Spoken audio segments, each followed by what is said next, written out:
Hello everyone, hope you're doing well. Today in War Thunder, it is time to have a look at the new Warbond shop for September. Now, obviously I'm I'm a few days late on this, and that's basically because this came out at the same time as the dev server, and, well, I was pumping hard when it came to the dev server, so therefore this has to come out a little bit late. So this Warbond shop has actually been available for a few days, so hopefully you've been doing your dailies, hopefully you've been doing your special tasks in order to get ahead of the system and try and get yourself some of these items. In this video, we're going to go through the new vehicles that are on offer. We're also going to talk about the new box, because finally we have a new trophy box.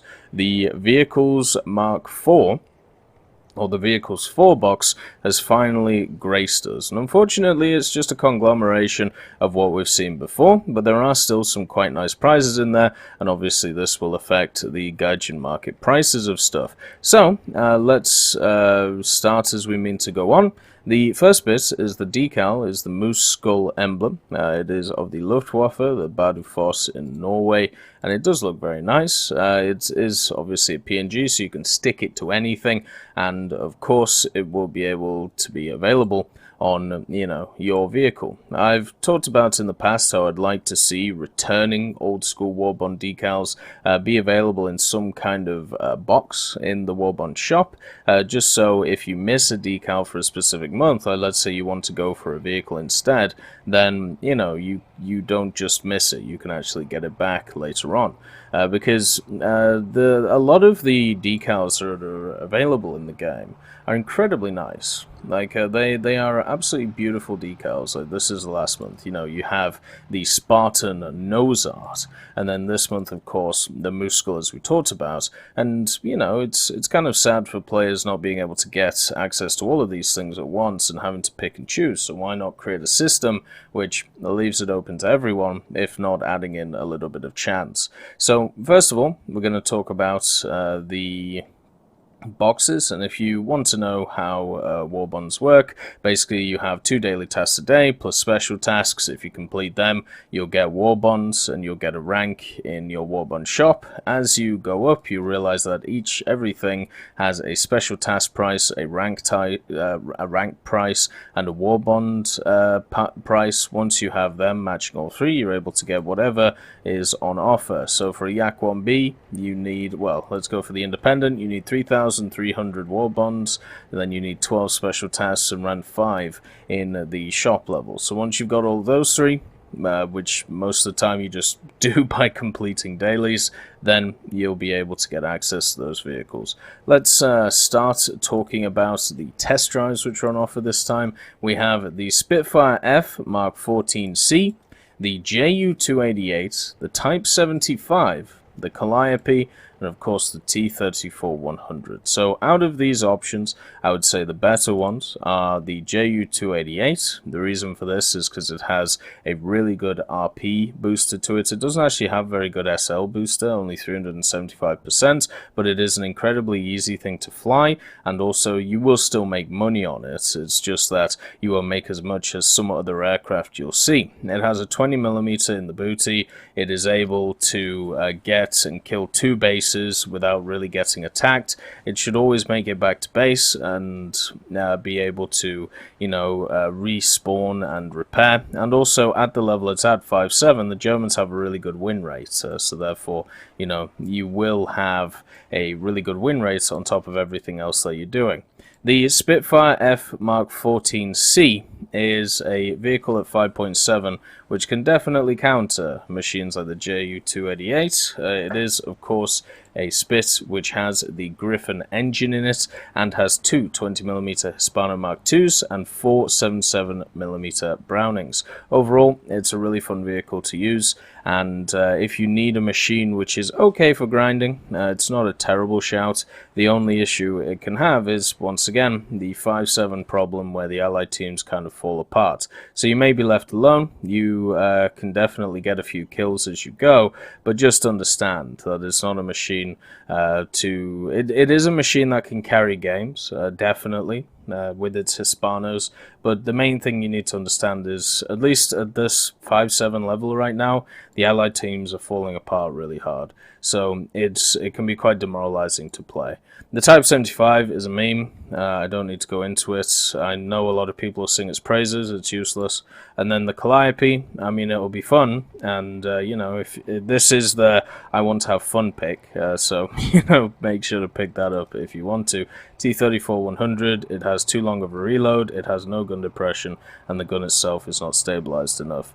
So yeah, I don't really particularly like it. Talked about the decal, then of course you have the branches and the decorations, all of the profile pics, which I hope at some point they change, because I'm sat here with all of them. So hopefully they change at some point. Now let's get into the meat and two veg. So the first vehicle we're going to look at is the Independent. Now the Independent is the only one out of all of these vehicles that I don't have, and the reason is because even though it's really interesting and has a massive crew, the actual firepower on board and the price of it, 2,100 Golden Eagles, has never really been a price which I wanted to pay for a rank 1 battle racing 1.3 vehicle. A lot of these rank 1 land ships that we have in the game just do not justify their price. The fact is, they are way too expensive for what you get, and the only thing that kind of justifies it is the amount of ridiculous skins that you get with it. And also, it used to have the Crown as the only vehicle in the British tree that has access to APHE, but now they've added APHE to all of the 2-pounders and also to the Sherman 2, then, well, that's no longer the case. So you only get 50mm of pen with this thing. You get really not great armor of only 28mm, which gets eaten by autocannons. And if you have played, like rank 1 recently, autocannons are incredibly spicy and incredibly good with the Italians and the Germans and even some Soviets like the T-60s running around. So they'll have way more firepower than you, and they'll just be able to annihilate you. Also at the same time, all of the crew's in a very small space, so you're never just going to get hit once. Also, the ammo is sat around the turret and also below the turret, so it's not hard to take out. Then you've got the massive engine at the back, which can stick out behind rocks, and also you're a massive bombing target. Like, there's not a lot of redeeming factors to this machine, apart from maybe with a few mates, you can take it out and have fun, or you're in a position like me where you have everything else and it's the only thing you can go for. The premium Yak-1B for the Germans is a good shout. It is a nice, very simple, very fine vehicle which complements BF-109s really well. If you want to know about BF-109's 3.0, you have machines which climb pretty well. They generally have decent firepower, and the idea is, as you climb above your enemies, you force them down and then you boom and zoom them. Well, if you add in a Yak-1B to that mix, what you get is a fighter that doesn't really do too well at the high altitudes. So you are a mid to low altitude fighter in this thing. So basically, you let the BF-109s force the enemies down, and then you follow them down, and you can beat them at that lower altitude. So the BF-109s can stay high and deal with everything else, and you can go low after, obviously, the initial engagement where you should be high, and you can deal with the scraps, meaning that you can dominate not just the low altitude, but the mid altitude and also the high altitude at the same time. It has access to the Shivak in the center of the engine right here, and it is incredibly accurate. The Shivak is definitely not as good as it used to be. I remember when I first started playing this game, the Shivak was, well, probably the best 20mm in the game. It just wrecked everything. But nowadays, it's not as strong. It definitely sparks a lot. It doesn't pen all the time, which is very annoying. And it's part of the tricks that, it'll just happen. You do have a 12.7 though. The 12.7mm is very good at starting fires. It's also incredibly good at just doing general damage. So even if you run out of Shivak, don't be worried, because the 12.7, even though it's only a single one, it's centrally mounted. You don't have to worry too much about convergence, so accuracy is good. And as I said, the power you get behind it is good. So it's a great complement to what Germany already has. around the BR, so it is a very good fighter. The IAR-81C seems to be always available in these. The IAR-81C is the rank 2 battle rating 2.7 machine. It's Romanian, but it is in the Italian tree because Italy is kind of a dumping ground when it comes to other Axis nations or just general weird premiums. Like you got the IAR here, you got the Romanian machine. Right here. Yeah, the IR is also Romanian. Then you got the BF-109G2, which is technically two separate ones because you've got the standard camo, then you've got the Hungarian Air Force as well. Like it's a little bit odd. Then you've got the G91R4, which is Portuguese, and then of course you've got the Spitfire. So yeah, it's a little bit all over the place when it comes to the Italians. But the main thing is this IAR is a very good high altitude fighter. It dives incredibly well for a 2.7 machine, and it's really well armed. So it's got two MG151s, so the 20mm, and two 7.92s with 1400 rounds. So you're not running out of ammunition at any point. You know, it's just one of those machines that you can just keep firing, keep rattling, and just keep chucking at the enemy. If we're talking about generally with this vehicle, it is a high altitude boom and zoom fighter. So what that means is once you're at that high altitude, it can build up speed incredibly well, and as long as the enemies are below you, you're able to set up on them incredibly easily with this at any speed. It reminds me a lot of the C202, which is very similar to it. The problem is with it is its climb rate isn't great. So getting up to those high altitudes and then diving down onto enemies is not the simplest thing to do because you won't be able to engage at the same times as a lot of your allies. Now luckily, at 2.7, you're normally on the Italians and also the German team, so you get the artificial buff of stuff like the C202s, C205s, the BF-109s, which can climb high, and therefore if they set up and they're high above the enemy, then they dive down, you can become that secondary force which can finish off the crowd, which generally works really well with a machine like the IAR. But the problem is you need that initial setup. So it's not as simple as, you know, just turning up and being useful. The other thing is it does get access to secondary weapons now, gets access to some bombs and some rockets, the WFRGR-21s, the big ones, if you can see right here. And this basically means, like, with this machine, you do have usefulness in ground forces, even though the scenario, being at low altitude and generally quite slow, doesn't really fit the IAR really well. The Key 96 is back, and this is a rank 3 battle rating 3.7 machine. It is another one of these heavy Japanese fighters, and it has a 37mm, the HO-203, and the 20mm HO-5. So I just want to check which 37mm this is. But generally, the 20mm are the ones that you're actually going to use to kill things with this machine. Yeah, I mean, it's got a decent fire rate to it. And of course you have the 20s. So the fire rates on this machine, or the firepower that this machine has, is actually pretty good. The problem that I've personally had with the Key 96 is that the engines, they make it so you don't have a ton of turns in you.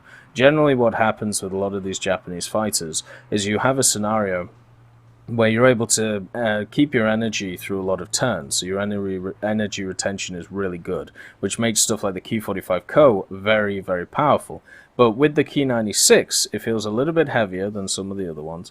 It also feels not as good in the turn, so what happens is you will get caught by a lot of single-engine fighters, and there's not a lot you can do. At the same time, you don't have a turret that can bail you out, which, you know, doesn't normally bail you out too much in the other twin-engine fighters, but it just, you know, it would have been nice to have with this thing, and obviously no secondaries either. The Offensive 37 is stuck with the FET, meaning that it's only used for killing planes. So this is an air superiority fighter which can't really gain air superiority overall. The M4A5, of course the RAM, always comes back as well. The Canadian brother, which is in the American tree. The RAM is a vehicle which is obviously armed with the 57mm, the 6-pounder. Very good gun, good penetration on it for 3.7. It's also got a very good reload, good gun depression. Like the gun itself and the gun platform is really nice. The reason why the RAM doesn't do so hot if you know how to fight it, as its armor is pretty pitiful. And also the machine I don't think has a stabilizer. One of the other key factors as well is, unlike a lot of its American brothers in the tree, it doesn't have a 50 cal. It only has the 7.62 on the top. So you can see that it does have a stabilizer, but if I remember correctly, it's not a very good one. Yeah, so there you go. So it's only really useful if you're slowing down quickly and then you want to fire. So yeah, that's the issue with it. The other thing is the armor. So the armor gets it out of a lot of situations really well, because people are generally not used to fighting it. Like if you shoot the RAM center mass, like if you shoot it here, or if you shoot it like here or here, it's going to be very hard to pen it. But once people have faced a RAM, they know where to shoot the damn thing. You shoot it here. You shoot it right where the driver's port is, and hopefully it'll kill the driver, then go straight through and kill everything in the turret, because normally you're firing something like a long-barreled 75 from the Germans. You can also pen here where the transmission is, but it'll normally get eaten by it. But overall, the RAM is a serviceable medium tank. You know, it doesn't... It does, you know, the firing and reloading incredibly well for a vehicle. It's got decent speed, it's got okay armor. It's nothing really that special, but it is nice to see back in the game as a vehicle in the Warbond shop. The SMK, another land ship, but it's an actual higher tier land ship. A lot of the land ships are around 1.3, 1.7. The SMK is sat at 3.7, and the reason for this is because it has a 76mm from the KV, and it also has a 45mm with good penetration, and it does actually have some armor on it. So this front bit is 75mm, which at 3.7 you can still punch through hard with like a long barrel 75 or anything British, but you know, it's not the easiest thing to do because you have so much crew and so much space, so you're normally going to be able to knock out one gun and then the other gun shoots you. So it's one of those machines which you can see there's just ammo everywhere. It's even got a carousel under it, which is really interesting. But the fact is, it's very hard to one-shot this. So normally if you fight an SMK, especially if it's angled, because, you know, if you angle it properly like this, you can get up to, you know, 109 on the sides and 110 here. So you can actually ricochet a lot of shots, and then you have to shoot the turrets. And once again, if you shoot a turret, it means that the other one is operational. It's very hard to stop this thing from firing all of its turrets at once. It's very hard to completely, you know, nullify it. So therefore, you have to understand that you are going to get shot by it if it sees you. So you got to sneak up on it from behind, you know, do all that stuff, because the turret rotation isn't very good. But overall, this is a really fun machine to use. It is quite fast for the size that it is. You know, it's 55 ton, but it goes at 35 kilometers an hour with pretty good acceleration. It is at its BR, you can use it to lock down parts of maps, which is really fun to do, but it isn't something to always rely on because, well, a long-barreled 75 can turn up and just ruin your day. The box, which is new, as we talked about, the Vehicle 4 box, does have access to vehicles that were in other boxes as well. So there's nothing really new here, which is kind of sad. But it is nice to see that, you know, we have some vehicles returning. So the first one is the CR32 BIS from Italy. If you don't know what this is, this was like the starter gift premium that they gave out, and it just has two 12.7 breaded Safats and two 7.7 breaded Safats. Quite powerful for the machine. It has probably one of the best biplanes in the game, just because of the armament it has. It's not as maneuverable as some as the other biplanes, so you do have to set up with it a little bit better, but if you use the Marcolin's CR42, then you should be completely fine. The next one is the XF5F Skyrocket. which is a plane which has an insane rate of climb. I've had this for many years, very much enjoyed it for the times that I've played it, but it does have some weaknesses. The weaknesses mainly being the armament. Only has two 12.7s with 400 rounds and two 7.62s with 1,000, and a 2.7, like, you got to remember, I believe this vehicle used to be a lot higher, like maybe 3.3, but at 2.7, you know, you can still deal with a target. But that's in combination with the fact that this machine dives incredibly badly. So even though you can get above a lot of enemies, you can't really dive after them once they try and get away from you. So you can force the whole enemy team down, and then when you're in that position, there's not really a lot you can do because you can't gain the speed and the dive to try and catch some of them. At the same time, though, the elevator is incredibly strong in it, so you can just flip and do crazy stuff. Like, it feels like a stunt plane overall, instead of an actual, you know, aircraft used for fighting. But there's also the additional skin, which is just a blank red one, which is kind of nice. But I like it. I think it's fun. It's just, I wish it had like a 20, and I wish it had a dive speed which was a little bit better. Because the amount of times where people just run away from me and there's nothing I can do, it's very annoying in that machine. The DB7 is the next one, so if you don't know what the DB7 is, this is a machine in the aviation. It joins its brothers, the Havoc, and also the Boston. And this machine has the French machine guns, because it is the French version of the A20.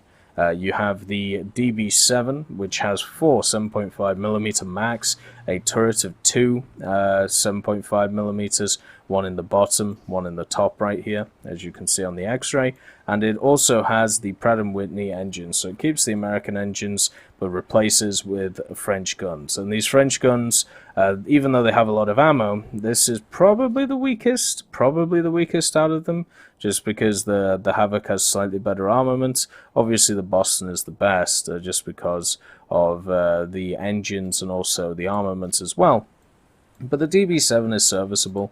It's a nice little low-tier premium if you want to like grind out rank 2, rank 1, and rank 3. It's got really good silver lions attached to it, and also RP.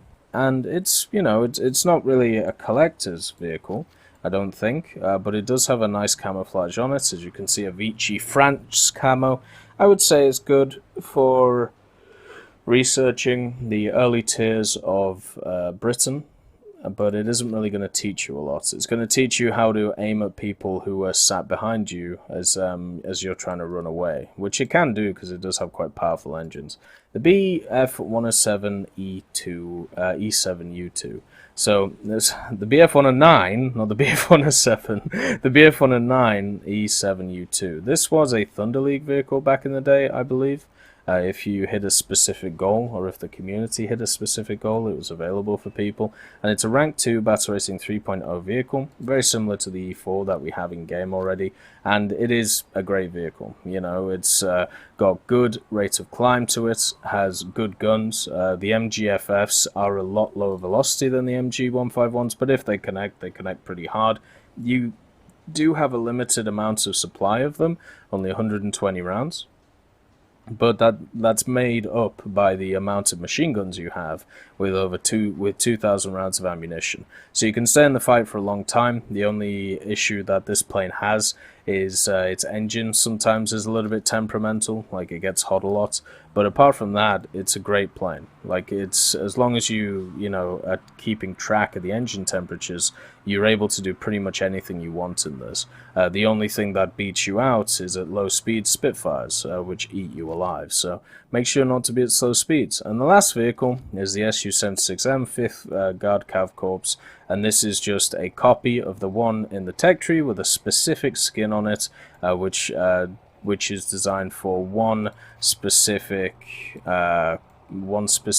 unit. So this has been given away a few times, whether it's been in events or the Warbond shop, and it's always nice to see. The Su-76M is a serviceable tank destroyer. I wish it had a slightly lower reload, and the gun depression really hurts it, and obviously it has no armor. But the main thing is its gun's good at the Biada. It's at 2.3. I'd probably take the Zis instead, though, like the little go-kart thing that the Soviets have. Where is it? The Zis 30, this thing. with the long barrel 57. Like this is really fun, just like flying around and using this instead. But the SU-76, as I said, it's serviceable for what it does. What it does is it puts big holes in enemies, but around this tier, like at 2-3, I would much rather have a T50, a T126, a T3. You know, all of these are much better than the SU-76M. It is nice that it's rank 2 though, so it can effectively research rank 3, 2s and 1s, so that's a nice advantage to it, and it's got a pretty good RP amount, and not a great SL1, but you don't really need a good SL1 at that tier. Normally you're making money hands over fist anyway. So that's all the new vehicles that are here in the Warbond shop.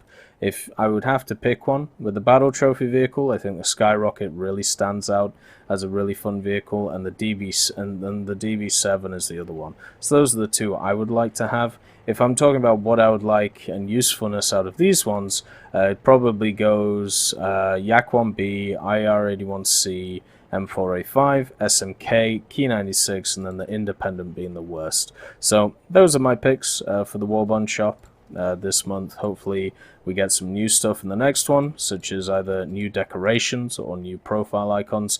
Anything is possible in this wonderful world. I hope you all have a wonderful day, and I'll see you next time. I'd just like to thank Ambrosius McClellan, B. Young, Blackie, Daniel Stanton, John Ryman, Joseph Anders, Martinez, Mopar 1969, Moxie, Super Cacti, Uyans Terry, and Elove Goats, and of course Seductive Trash Can for supporting the channel.